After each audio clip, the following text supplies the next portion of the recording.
what's up mga idol? Panibagong araw, panibagong vlog na naman.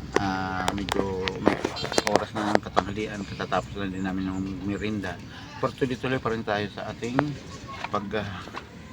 hahanap buhay. Kaya papunta tayo ngayon, ang matutunghayan nyo ngayon ay pagkagawa sa flood control dito sa C3.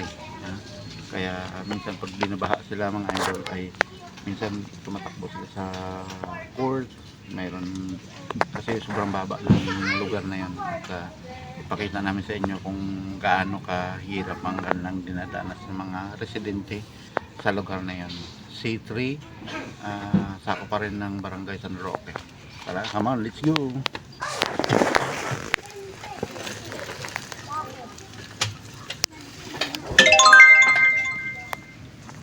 Post na naman rin.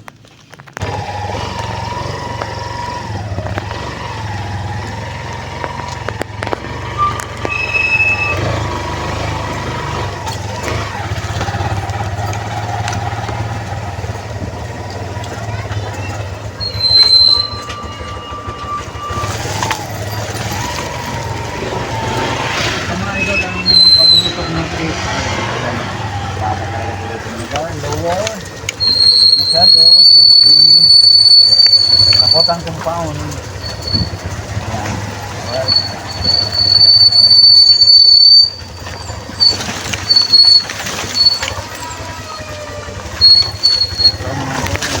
kagandaan na ito.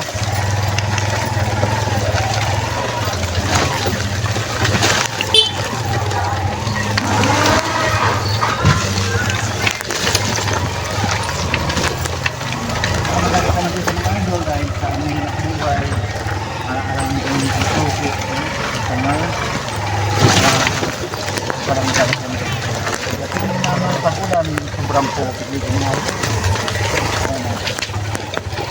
Hindi lang yun natin makakanda ang panahon.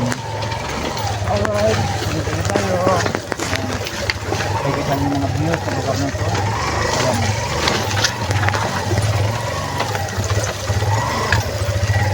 May bumaba yata na wire. May bumaba na wire.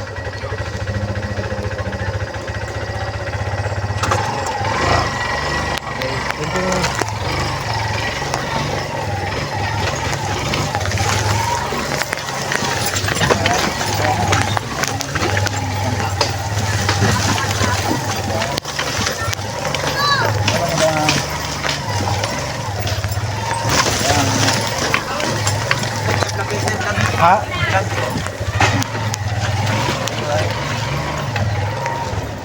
Oh, wala si Bia. Tuloy tayo, wala nang isa nga nito.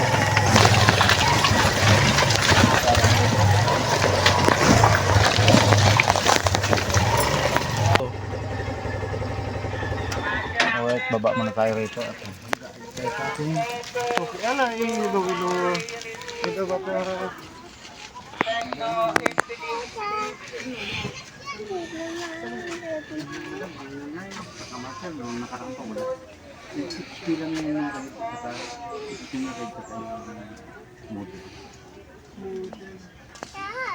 XP na lang kung pula. saan dito kulay madam? 1, 2, 3, 4 pwede na yan? Alin po ge? Hindi sa iyo. Ganito ba? Isa lang.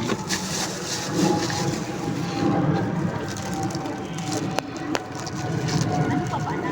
Parang wala si Bian. Nasimba yata. Ha? Ito lang gusto mo? Sige. Wala nga, nasa Wihon na lang tayo, anak. Wala. Punta tayo Wihon. Wihon ka na lang po. Baka meron dun. Talagang laruan sa atin. Magkano? 40, 20, 60.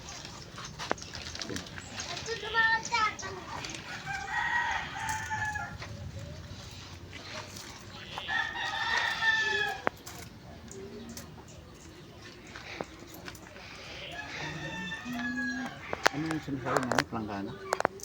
Na panglababo.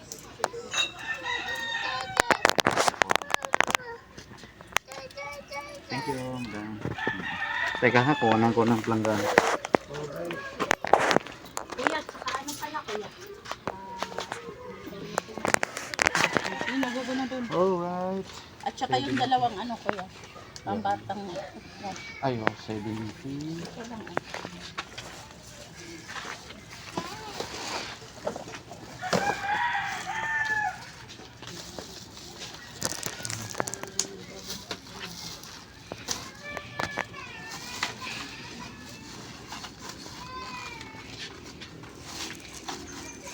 Ilan mo pa man natin, dalawa lang. Dalawa lang. Ito, ito. Sabi. Ay, hindi ano yun kuya. Ano ito?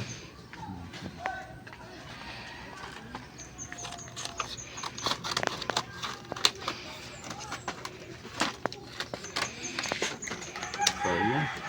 Pwede, pang-tuklit.